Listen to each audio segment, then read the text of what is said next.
Catholic social teaching, like the Reformed social teaching, is very much about your mission in the world. One comes back into the institution of the church for renewal, to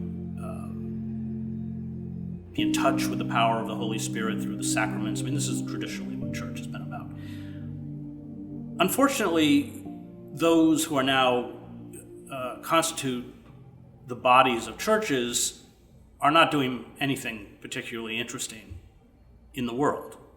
They are not in any way challenging those systems. They're often a part of those systems. And that has kind of upended what church was about.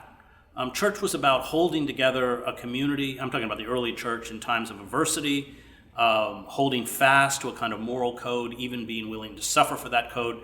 That's not part of the DNA of churches today.